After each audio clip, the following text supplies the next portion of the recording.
All right, we will begin. Welcome to the Engaged at Illinois Speaker Series. This series is designed to highlight impactful public engagement activities in the College of Education at the University of Illinois. Thank you so much for joining us on this rainy afternoon, for those of you who are local. I'm so thrilled to be introducing the Education Justice Project as the first featured program in our series. My name is Emily Stone, and I am the Director of Public Engagement in the College of Education. I'm joined today by my colleague, Kelsey Hasselfort, who will help me to moderate today's session. Kelsey is a Research Development Manager for Community Academic Partnerships in the Interdisciplinary Health Sciences Institute, also at the University of Illinois. Rebecca Ginsberg is an Associate Professor and the Director of the Education Justice Project. And we are also so thrilled to be joined by 3 Education Justice Project alumni. Those alumni are Emmett Sanders, Craig Hardaway, and Spanky Davis, and you'll get the opportunity to hear from each of them shortly. The agenda today is largely divided into 2 parts. First, we are going to be showing you a video about the Education Justice Project that we've just created, and we're excited to do the release with all of you here. And after that, we will have an interview with the Education Justice Project alumni, and you'll get to hear a lot more about their experiences in the program. We received a large number of questions from many of you, and we've tried to incorporate as many of those as possible into today's program. So without further ado, I am going to share this video with all of you.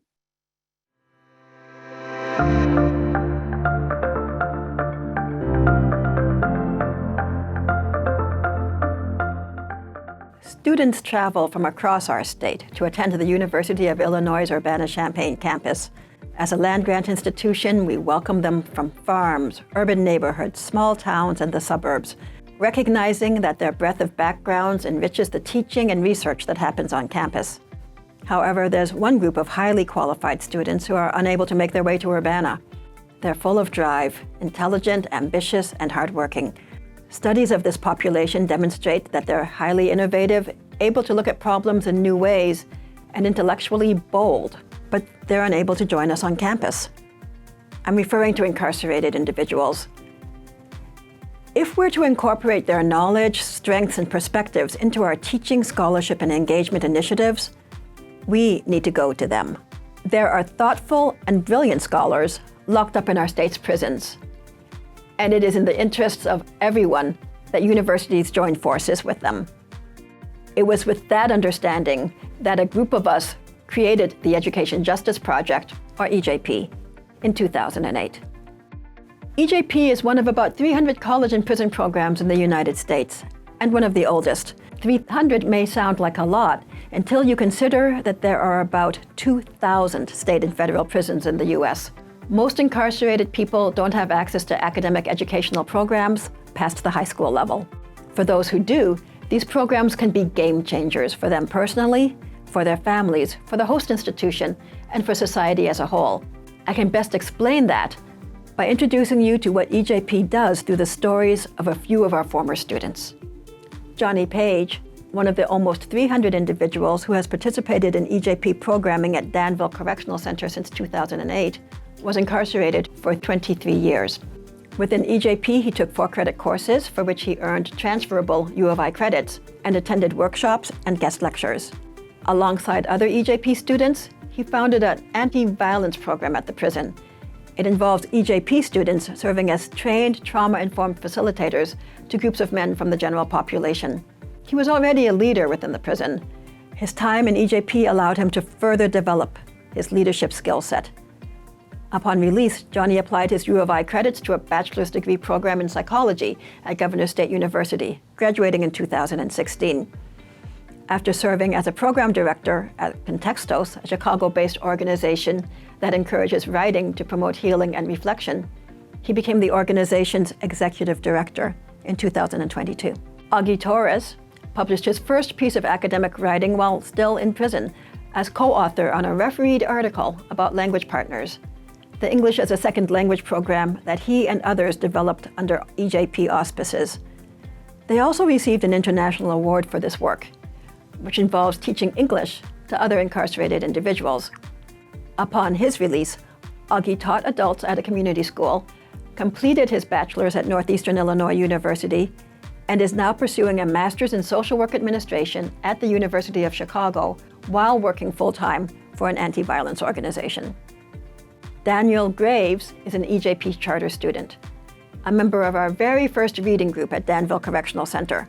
He makes use of his experience of higher education in prison by serving on the advisory board of Augustana College's new prison education program.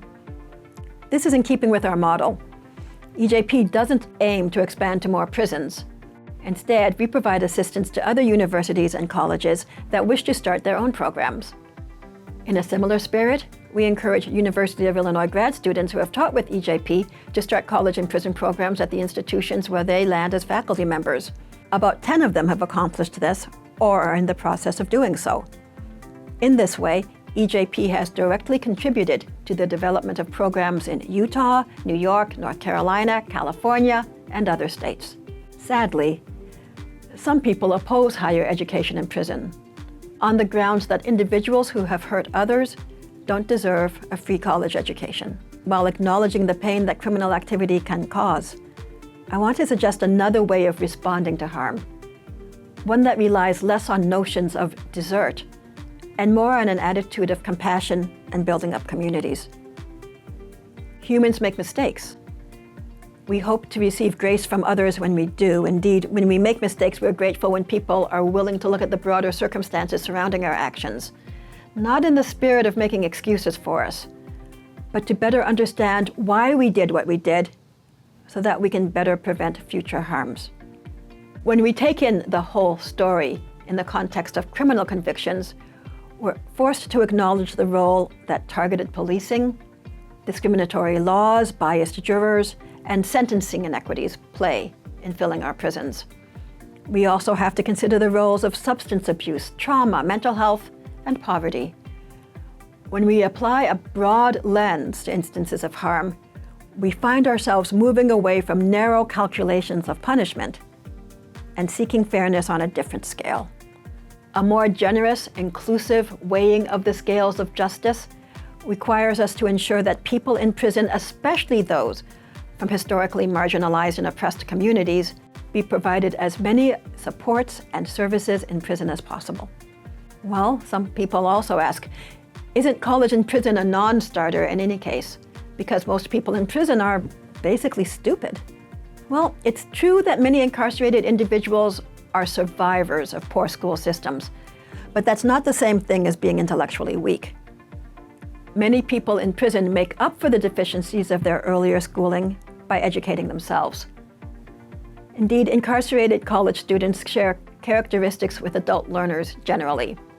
They're more serious, self-directed, motivated, and goal-oriented than college students in their late teens and early 20s. What's more, they're keen to prove their abilities. As a prospective EJP student wrote on an application, "It seems a rigorous program that I am eager to partake in."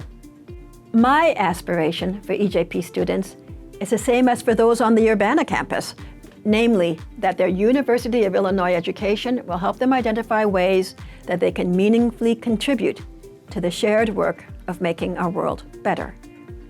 Among those in prison are future researchers, lawyers, elected officials, teachers, nonprofit managers, writers and artists, and social workers. Although prisons in the U.S. serve as human warehouses that, as Angela Davis says, allow society to disappear disposable people, a quality education can support their excavation. A great range of humanity ends up behind prison walls. EJP identifies those individuals that are ready for and excited by the prospect of enrolling in the University of Illinois. We work with them to produce exciting changes within Danville Correctional Center and beyond. EJP students not only start programs at the prison, many also become involved in nonprofit work upon their release. For example, alumnus David Todd recently received grant funding to support his work at a homeless shelter in Chicago. Quentin Neal started an organization to mentor high school youth in his hometown of Peoria. Many released students contribute to EJP in various ways, paying it forward to support those they left behind in prison. Pablo Mendoza sits on our Reentry Guide Advisory Council. Edmund Buck sits on the EJP Advisory Council. Program alumni regularly help us to train new EJP instructors, and released students donate generously to EJP. As one wrote on a recent contribution, as an alumnus of EJP currently pursuing my master's degree in public administration and policy, I know how much this program means, how much it does, and how little it asks in return. I am proud to support EJP. What's next for us? We continue to identify ways in which we can use our resources at the University of Illinois and our skills as scholars in the service of the public good. This has led to EJP producing the state's only comprehensive reentry guide. We expect to distribute tens of digital and physical copies of Mapping Your Future in the coming year. While we encourage EJP students to apply their U of I credits to degree programs upon release, we've learned that many are ineligible for many forms of financial aid. So we started a need-based scholarship program. EJP provides $1,000 scholarships to previously incarcerated students at any accredited institution and to individuals with incarcerated family members currently. Growing this program is a priority, as our experience has taught us that education can be a life changer. Finally, we continue to expand our policy work, helping elected officials and members of the public to better understand the multiple benefits to individuals, families, and communities of providing quality higher education to people in prison. As a result of my work this year on the Illinois Task Force on Higher Education in Prison, EJP is well placed to provide critical assessment of upcoming bills related to education in prison. Illinois was the first U.S. state to offer higher education in prison in the 1950s. We're poised to become a national leader again. And the University of Illinois can and should be a vital resource in our state's efforts to move towards more moral, efficient, and critical approaches to crime punishment and access to higher education. In the words of one of our current EJP students, I would like to thank the University of Illinois and all its donors for not giving up on us. Thank you for listening. We welcome your participation in and support of EJP's work.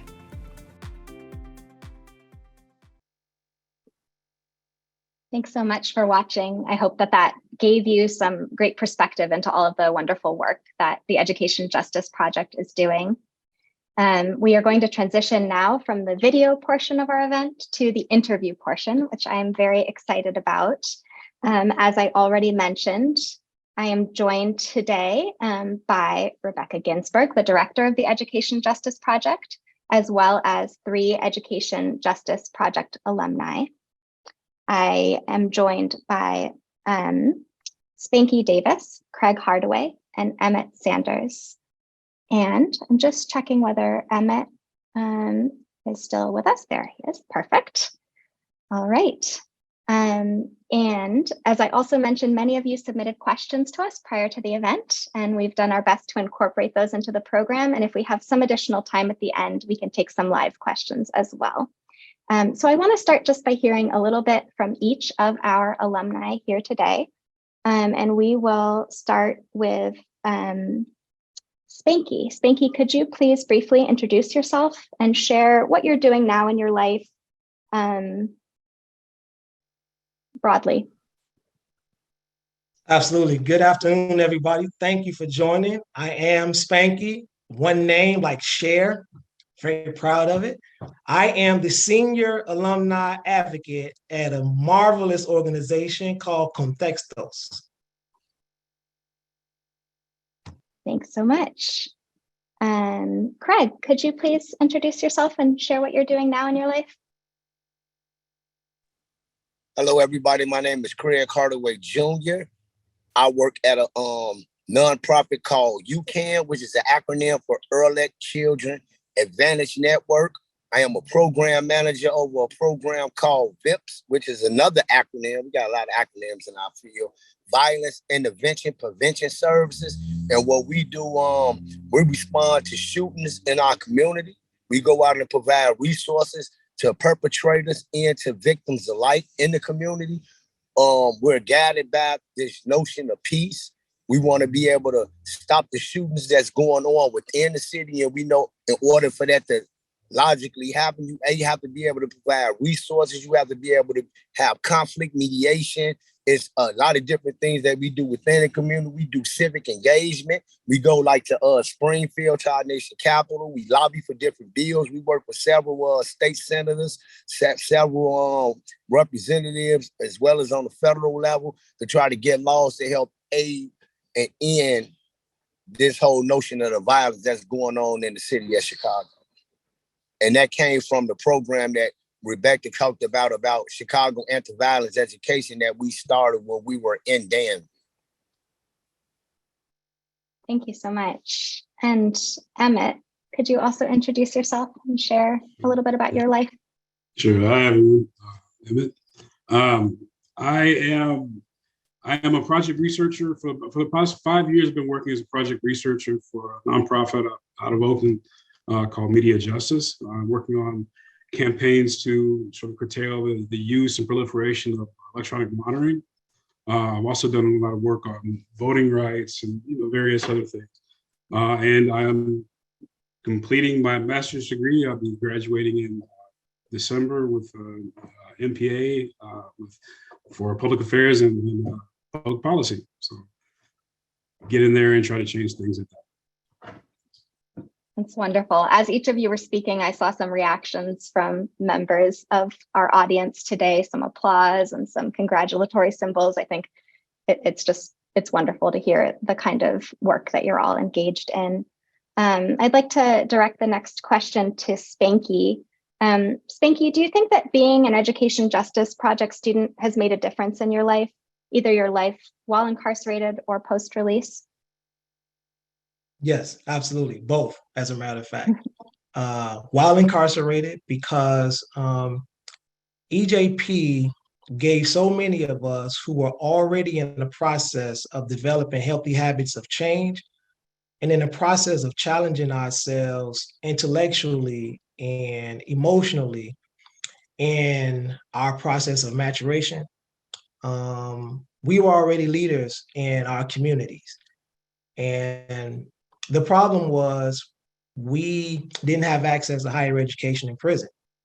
As many of you know, as a result of the 1994 crime bill, higher education in prison opportunities was lost in the state of Illinois and in fact across the country.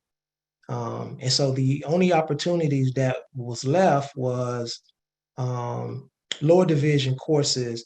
Guys were able to get associate degrees, but other than that, it was an academic desert. And so many of us who was thirsty to take advantage of our own processes was looking for something more, right? Something other. I've always described EJP as a godsend because they came at exactly the right time when I needed it and when so many other folks needed it. That helped us provide frameworks for leadership, help us to imagine opportunities to lead and be a part of the solutions in our communities as opposed to a part of the problem. We made a difference while I was incarcerated. And since I've been home 1.5 years now, so many of us who were leaders at the time when EJP came to Danville Correctional Center are now leaders out here in major organizations and nonprofits, continuing the work that we started with the help of EJP and so many of its initiatives that we were able to create while still incarcerated. Thanks, Spanky. It's really great to hear about the kind of leadership opportunities that you took on while you were incarcerated and the ways that has informed your life afterwards. And I think we could all hear that when we heard about, what you're doing with your life now. Emmett, I'd love to hear from you next. In your own words, can you tell us what is the model of the Education Justice Project and how has that informed your involvement in the community? Okay, I'll bring my own words into 1 second. First, I'll just say that the mission of the Education Justice Project, I'm just going to read that, is to build a model college and prison program that demonstrates the positive effects of higher education on incarcerated students, their families, the communities to which they return, the host institution, and society as a whole. And so I think that's important to situate that. But I do want to say that I think that the primary model of EJP is one of community. I think it's a place where community actually happens. It's a place where, frankly, a place that's designed to disassociate people from each other. It's a place where people come together and are able to create something that's really kind of wonderful.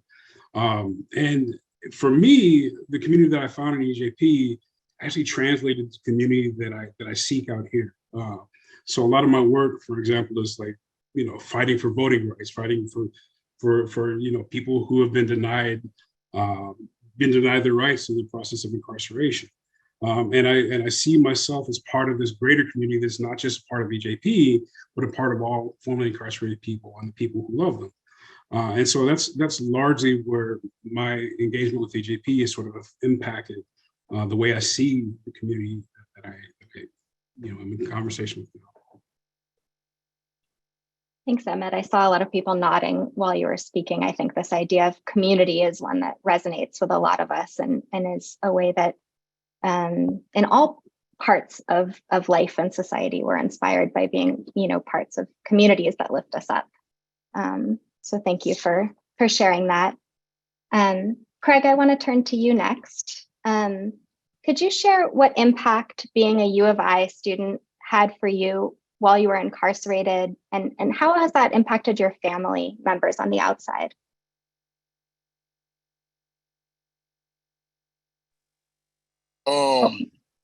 Being EJP student, the impact it had on me, it gave me an opportunity to challenge, deconstruct, and reconstruct my worldview. It's like no other way to say it. It gave me opportunities as being a student to pursue things of self-interest. The impact that it had on my family, me, I believe Spanky, that's on the call, I know it was 5 of us in total. We were the first ones that were able to receive our bachelor's certificate in educational studies through EJP from the University of Illinois. That whole process had the biggest impact like on my mom.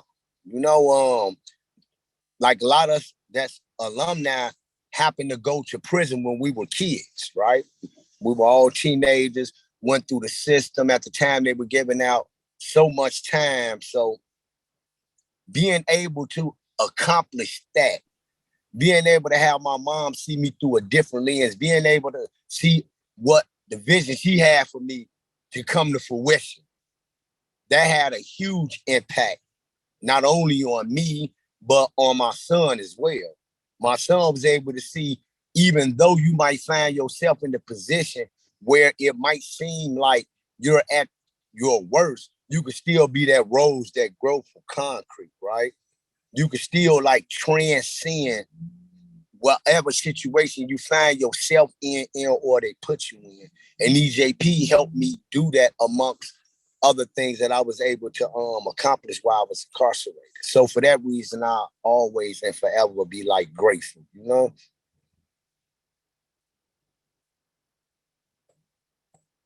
Thank you so much for sharing that personal piece with us. I think that's no problem. That's really wonderful to hear about. Emmett, I want to come back to you again. What would you say to individuals who argue that people who committed serious crimes shouldn't be rewarded with a free college education? How would you respond to those people? Well, first of all, I do appreciate the way Rebecca actually addressed this earlier in the video. I think it's pretty on point. Firstly, I would say that if they clearly have never been to prison, because prison is not free. You pay for everything. You pay for everything that you get there, including any kind of education, just from the sheer virtue of being away from your family and your life. Simply, I'd say that people who are coming out of prison face more than 40,000 forms of state-sanctioned discrimination. It's legal to discriminate against us. We want to ask people to do that. So education is merely one thing to try to combat that, right? Combat one thing that we're holding up against 40,000 forms of discrimination. And I also say that this position, this argument that people with violent offenses shouldn't receive free educations is it's a very reactive and sensationalized position. Right? It's one that it's focused on this point right here and completely ignores any kind of systemic issues, any kind of thing that led to the conditions that create incarceration, right? And so because we're not interceding in that, we're interceding in, we're interceding once the people are actually being punished and once they're actually receiving this punishment. And now we're questioning why they're receiving educations. And I think that mentality sort of locks people in one moment in time. So we're forever known by the worst thing you did. And because you did the worst thing you ever did, you can never do something better. You can never do something to help people. And frankly, people like me, like Spanky, and people who have been impacted by the system are best suited to help people that are impacted by the system and to prevent people from being impacted by the system. And two, I think that, that we're talking about not just the person who's impacted by this, but the people they're in a community with, right? We're talking about the generational impact of incarceration. What does it do? I have a 2-year-old son who's in the picture with me right there. And what does that do to my son? If he sees me go through this and he sees me go through the master's program, and he sees me fight to change public policy, it means something. And it betters the next generations coming up. It means that there's a chance that we can actually break the cycle. We won't put them in the same position we actually put them. And so I think, frankly, that if you care not just about people, but you care about the betterment of society as a whole, and you care about the future of the kids who are coming up, that you would want to make sure that people have as much opportunity as they can.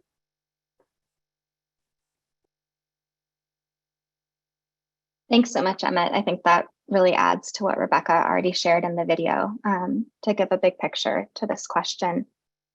Craig, I want to come back to you again now and ask, do you have a special EJP memory that you'd like to share?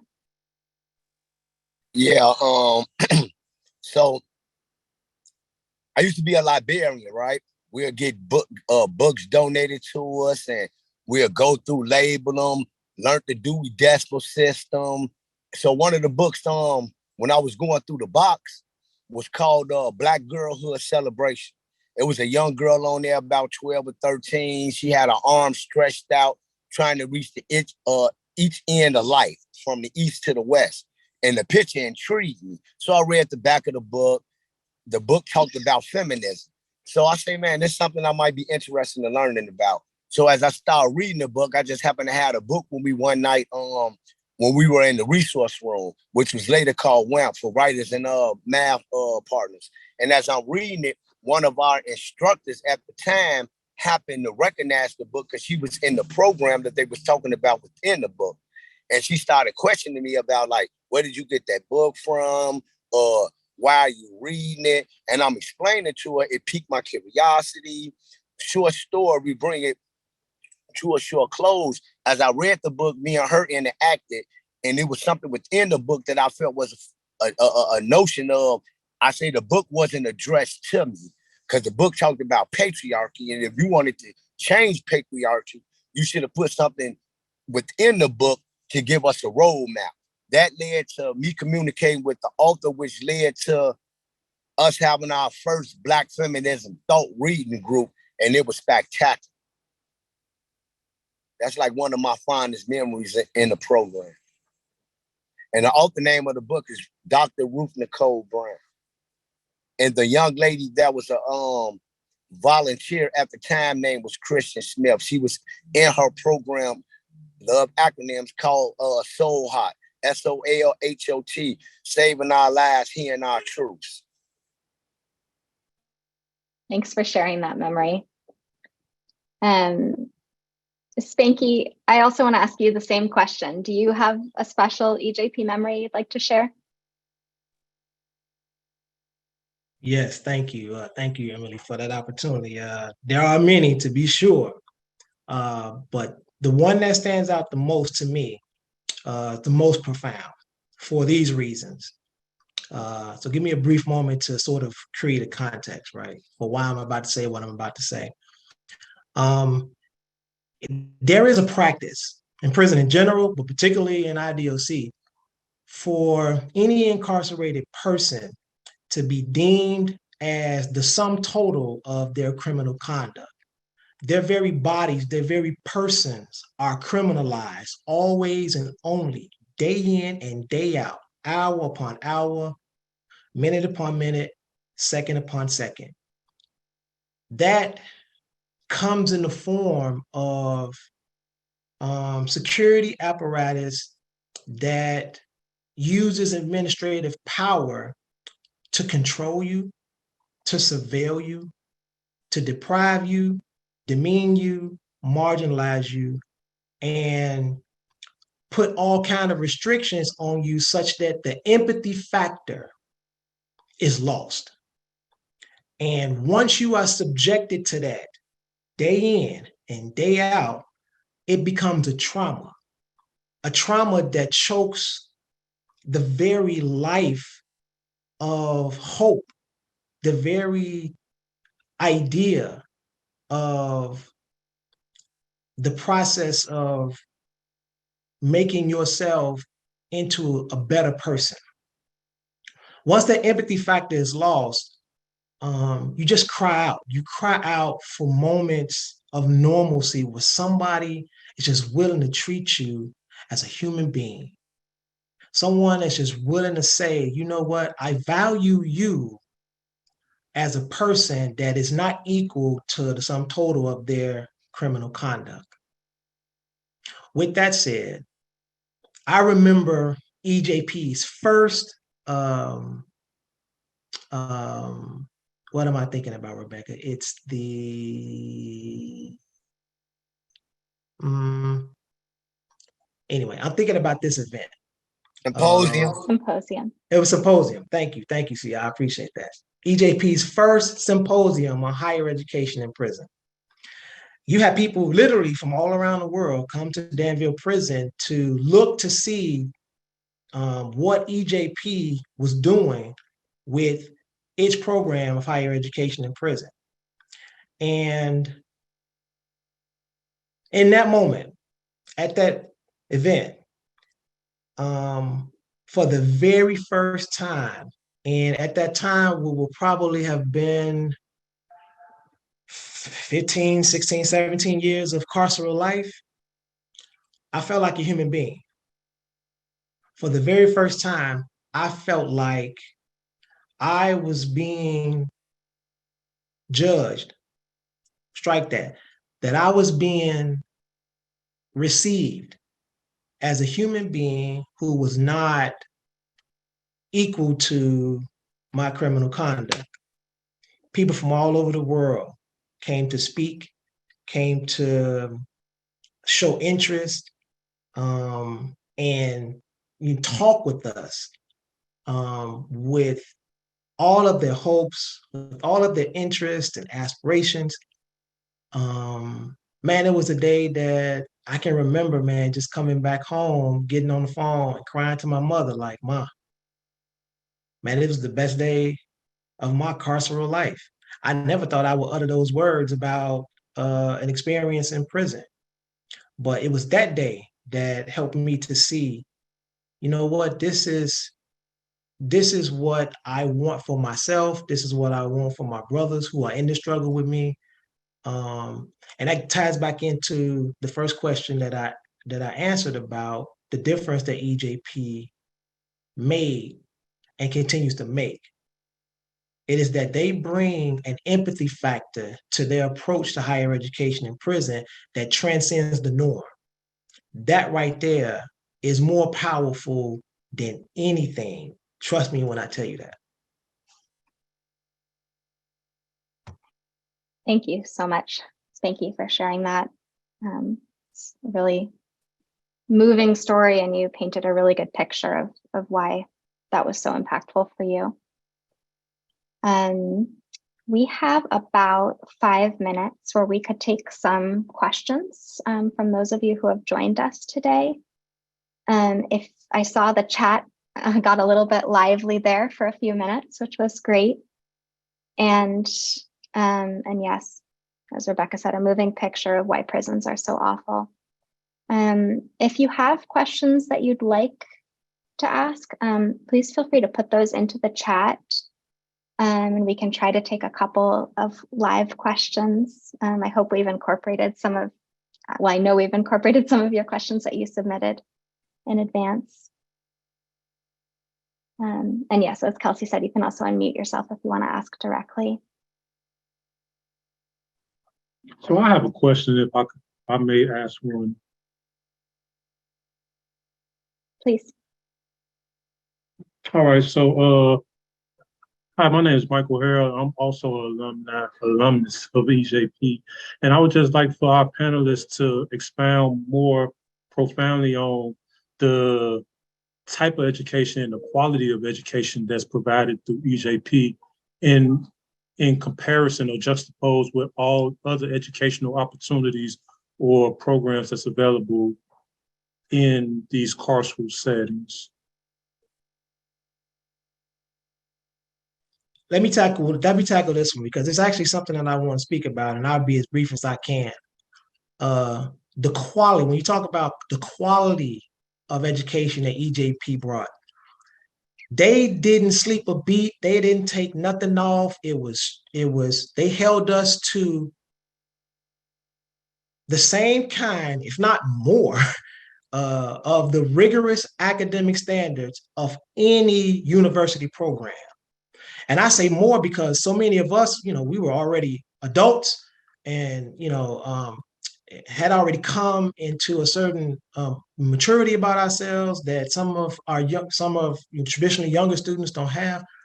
They didn't take anything off.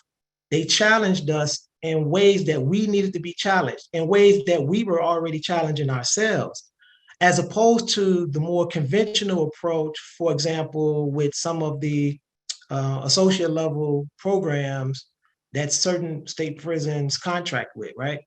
And I don't mean to demean them necessarily, but they can often become very rote. They can become very, the approach to education is not critical. It can be very sort of, recall oriented, this, teach back sort of approach. And the critical element gets lost, and all that you do is, sort of pass on this recall experience that doesn't challenge you or that doesn't challenge you to raise the bar for yourself.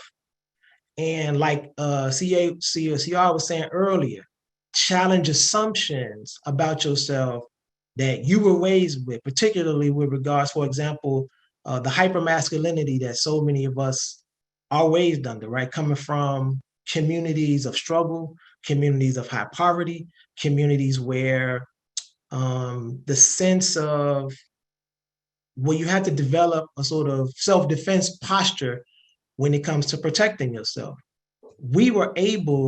EJP was able to bring a quality program that not only dared us to challenge ourselves, but made it comfortable to where we didn't see a challenge as some sort of insult.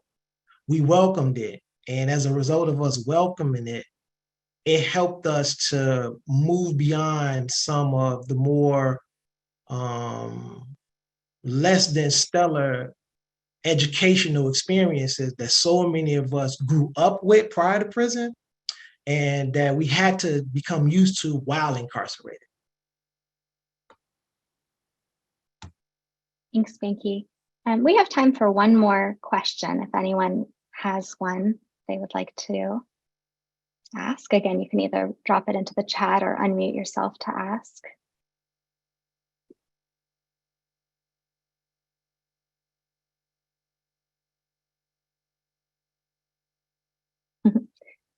We had a question about, what are you all currently reading?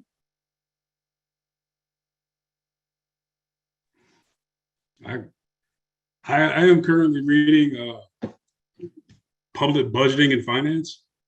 I'm not enjoying it. It's not as fun as my undergrad in literature. Much prefer that, but hopefully it will be helpful. So, sorry. I'm reading the text by this very lovely sister. In fact, she was just here at Contextos. We interviewed her. She is making the case for a defender general, a counterpart to what is traditionally known as a prosecutor, someone who could stand as an advocate for communities when judicial power starts to swing in a more punitive direction. Thanks. I'm reading, I think the name of the book is 7 Steps Towards Good Leadership. I can't remember who the author is. All the program managers at UCAN, it's like a must read for us, and we got to go in. We got a book club and everything about it. It's giving me some keen insight on how to be like a better leader. I've noticed that I'm kind of brash when I deal with people. I'm like very direct, and it's teaching me how to, while doing that, not be so much brash. If you can like get the gist of that. Thanks. And thank you all so much for sharing everything that you shared with us today. I just found your perspectives so helpful and your stories moving. And I loved to hear from each of you. I have one last question, which is, it's truly a planted question, but I think many of us are wondering, how can we get involved with the Education Justice Project? And so I'm going to direct this one to Rebecca, and I'm actually going to pull up a slide as well that supports this question. Thank you very much, Emily. Thank you to everybody for being here, and thank you especially to the alum for their really wonderful insights and perspectives. We would welcome your involvement and engagement with the Education Justice Project. I'm encouraging people to visit our website, www.educationjustice.net. You can see the QR code on the screen. We have many different ways that people can engage our work. First and foremost, of course, applying to teach in the prison. Besides the 4 credit courses, we have 12 different programs that are operating at the prison: workshops, reading groups, anti-violence programs, ESL programs, tutoring. There are many ways in which people who have a bachelor's degree can get involved with the programming at Danville Correctional Center. As the video also makes clear, we are engaged in policy work, and I see that our policy director, Ashton Hosselton, is here on the Zoom call. We continue to provide information to help elected officials and members of the public understand issues related to higher education in prison, and to support comprehensive and critical understanding of those matters. We have a reentry guide initiative. I see a couple of people also who are involved in that initiative. Lee Ragsdale is the director. It's a team of 20 to 30 people every semester who research, write, edit, and then are responsible for distribution of what is called a guide, but are really books that we distribute across the country to people in prison, their loved ones, and agencies that work with formerly incarcerated people.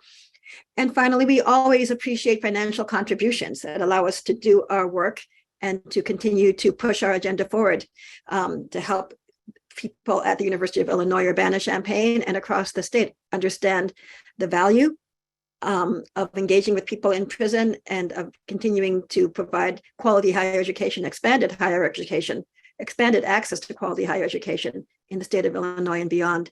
My email address is also there. If anybody wants to reach out to me directly to learn more, I would welcome hearing from you. And thank you again, Emily and the College of Education for giving us this opportunity to talk about what we do and why we feel it's so very important. Thanks, Rebecca. And that wraps up our event for this afternoon. Thanks again to our panelists and to all of you for being here. And we look forward to hearing from you soon. Enjoy the rest of your day.